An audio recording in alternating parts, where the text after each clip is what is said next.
Hey, what is up guys, and welcome back to the channel. Now today's video I wanted to kind of cover some cars that basically don't really get spoken about, don't really get shown, and I thought I'd take them to a track that really kind of just falls under the radar because I think it only has one single event in the whole of Gran Turismo 7, and the circuit experience is done in around about, I think about 30 seconds. So I'm going to take some compact cars, hit them up on Broadbeam Raceway and see what happens. So let's go and have a look at the footage. So as you can see, we have a classic Bertone taking the pole position, or leading the pack away, should I say, from 1952, followed by the likes of Honda Fits or Honda Jazzers, depending where you're from, followed by some Toyota Aquas. I believe there's some classic Toyotas in there, a bunch of old kind of like key cars, so there's going to be some Honda Beats, some of the more modern versions of the Honda Beats, I believe some Daihatsu Copens as well. So it's going to be a pretty close and exciting race. Now you can see straight out of the box the Toyota Aquas have plenty of power. In terms of this, early stages of the race, you're going to see the Toyota Aquas really kind of, stretch their legs and use all that, I believe it's like fully electric, or it might be hybrid power to really kind of, make moves early doors. You're also going to see that the classic Toyotas are going to kind of hang around the front of the pack to the middle of the pack. However, later on, they're really going to start making some moves on some of these machines. So I'm expecting it to be quite close. However, I do feel like we're going to have a few different packs, as already on lap 2, you can see this sort of, the lead group kind of breaking away. Then there's a kind of mini pack here of around about 3 cars. Then there's the big mid pack, before there's another big pack and a few cars just hanging around at the back. So we're going to have a look through the grid. We can see that is a Toyota Aqua held up by one of the Daihatsu Copens, and it's looking like it's going to make a move here, along with that is a Mark 1 Golf GTI, so this could be pretty interesting. Are they both going to be able to get past? It's looking like the Aqua's got through nice and cleanly. The Golf pulls up alongside, so there's a huge pack in the middle here. I believe that's a Torino in there, one of the A86s, the Golf that's kind of breaking away. There's one of the more modern Honda key cars. I believe that will probably have an advantage over the Copen, so I'm expecting that to get past pretty soon. So there's a couple of Copens, even in a classic old Barth there as well. So really kind of awesome to see quite a lot of diversity in terms of what kind of cars have turned up. It's looking like the key cars hanging to more of the mid to back pack. There's also, some of the classic cars. I'm assuming they're going to fall back, so that'll be like the Barth Bertone. I believe there's one right at the back and there was one right on pole. However, I'm going to assume that may fall back as the race goes on, and as you can see, it's already there getting towards the middle of the pack as we get on to lap 4. We've got a little Honda Beat here driven by myself. Absolutely had a hoot of a time driving this thing around. Really did enjoy driving this car. It's one that's kind of sat in my garage for quite a while that I haven't touched, and I absolutely loved kind of the sound of the thing. If you put a race exhaust on it, it sounds absolutely awesome. Towards the back of the pack, we've got 2 Hondas battling it out, one of them being the Honda Fit or Honda Jazz, and one of the Honda S660s, one of the, I guess, more modern counterpart of the Honda Beat. The Daihatsu Copen, that's kind of fell off the back of the slipstreams, so that's kind of just driving around on its own with one of the Barth Bertones, basically just hanging all the way back there. So up front, we've got a Toyota Aqua in first, second and third, followed closely by one of the Toyota A86s. That is the 11 model, looking like it's pretty much riding on the bumper, so I'm expecting that may be able to make a move as we get to the midpoint. So it's looking like out of the gate the Toyota Aquas were very quick, but it's looking like this 11 is really starting to make some positions up as it goes down the inside. Is it going to be able to get the move done on the Aqua? It's looking like it. They're alongside. Is it going to have the pace to pull away?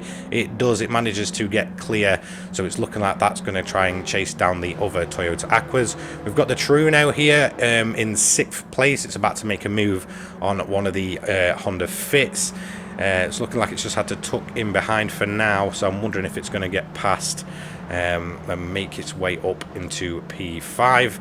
Another Toyota Aqua back there, not quite doing as well as the rest of the cars. So the Toyota Torino The A86 from 1983 has now moved up another position, looking like it's going to be up to P4 there down the straight, looking like it's done the Toyota Aqua. Yes, it has. So that is up to P4 as the Levin now gets itself into P2.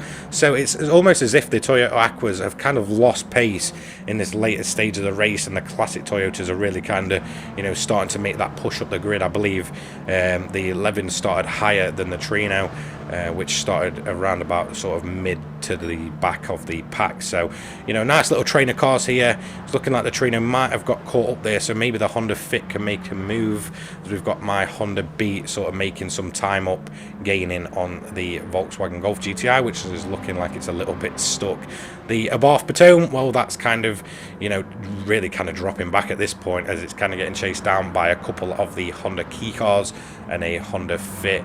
At the back, we've got a couple of Daihatsu Copens, which have just pretty much fell away in these later stages of the race, as well as one of the classic Abarth, which is kind of just being there, really, not seeing too much of that one. Another Copen at the back, and obviously the other Baton way off the pace, as you can see, almost being lapped.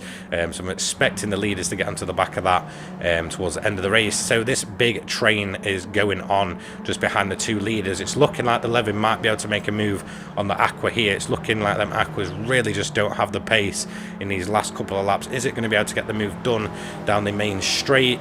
Is it going to pull out?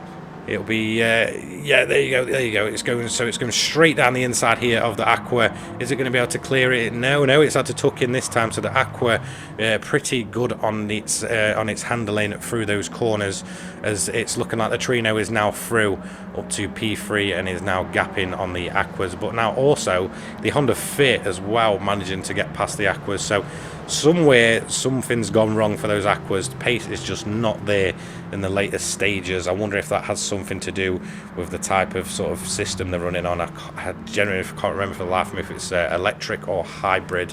I believe it might be hybrid. Sorry, I believe it might be electric.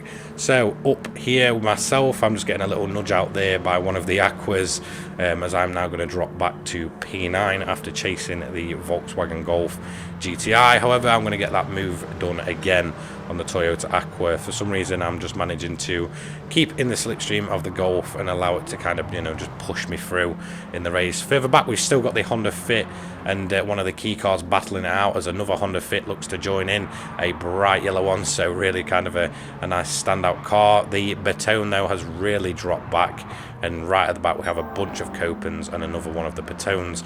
Now the Levin has taken the lead, and it's up and away, and it's going to cross the line in P1. So excellent job by the Levin, really well pushed. And the Trino also P2.